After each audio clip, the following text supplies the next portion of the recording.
વડાપ્રધાન નરેન્દ્ર મોદીના સફળ નેતૃત્વના અવિરત 12 વર્ષ પૂર્ણ થવાના અવસરે વિશ્વાસ, વિકાસ અને જનકલ્યાણના સંકલ્પ સાથે માલપુર તાલુકાના વાવડી સીટના મહિયાપુર ગામ ખાતે આવેલા મહેશ્વર મહાદેવ મંદિરે ભાજપ પરિવાર દ્વારા સ્વચ્છતા અભિયાનનું આયોજન કરવામાં આવ્યું હતું।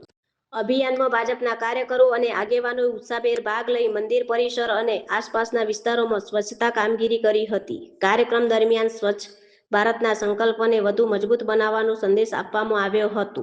આ પ્રસંગે માલપુર તાલુકા સંગઠન પ્રમુખ ભાર્ગવભાઈ પટેલ, શારદભાઈ પટેલ, જિલ્લા સંગઠન મંત્રી સંજયભાઈ પટેલ, જિલ્લા પંચાયત સીટ ઇન્ચાર્જ પાંડોર જગદીશસિંહ, તાલુકા સંગઠન ઉપપ્રમુખ શક્તિ કેન્દ્ર સંયોજક રજનીભાઈ પટેલ, રાગેશ પટેલ, પૂર્વ સરપંચ મહિયાપુર ગ્રામ પંચાયતના પ્રતિનિધિઓ તેમજ ગામના વરિષ્ઠ આગેવાનો ઉપસ્થિત રહ્યા હતા।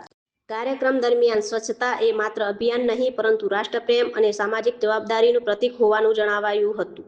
સાથે જ સ્વચ્છ અને સ્વસ્થ ભારતના નિર્માણ માટે દરેક નાગરિકને જોડાવા અપીલ કરવામાં આવી હતી। આજ રોજ અમે આ પ્રાથમિક શાળા મહિયાપુર અને મહાદેવના મંદિર ખાતે અમારી વાવડી તાલુકા પંચાયત સીટમાં આજે મોદી સાહેબના 12 વર્ષ વિકાસના પૂર્ણ થયા તે નિમિત્તે સમગ્ર ભારતનો વિકાસના રથ અને પ્રગતિના પંથે આપણું ભારત છે એ અંતર્ગત આજ રોજ અમારા માલપુર તાલુકામાં તાલુકા પંચાયતની 16 સીટોમાં દરેક સીટ ઉપર સફાઈનો કાર્યક્રમ પ્રાથમિક શાળા હોય, મંદિર હોય, જાહેર સ્થળ હોય, એવી જ રીતે સાંજે મહાદેવના મંદિરે દરેક તાલુકા પંચાયત સીટ ઉપર મહાઆરતી મોદી સાહેબના સમર્થનમાં અને એમના વિકાસના સમર્થનમાં સમગ્ર વિશ્વમાં આપણા મોદી સાહેબનું નામ મોખરે છે, એમનો વિકાસ પણ ખૂબ જ આગળ છે અને એ દરમિયાન આ સ્વચ્છતાનો કાર્યક્રમ સમગ્ર અમારા તાલુકાનું આયોજન કરેલું છે।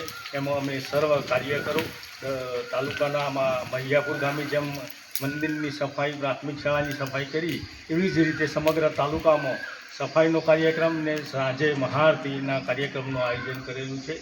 એ સમગ્ર આયોજન અમારી ભારતીય જનતા પાર્ટી થકી એ સમગ્ર દેશમાં આ સફાઈ અભિયાન, મહાઆરતી, વિકાસના કામોનું નિદર્શન આ બધા જ કાર્યક્રમો અમારા ભારતીય જનતા પાર્ટીની સરકાર અંતર્ગત કરેલ છે। આ પ્રસંગે અમે સૌ કાર્યકરો એ સફાઈમાં ઉપસ્થિત છીએ। એમાં ગામના દરેક વડીલો, કાર્યકરો સહભાગી થયા એ બદલ દરેકને હું ખૂબ ખૂબ બિરદાવું છું। જય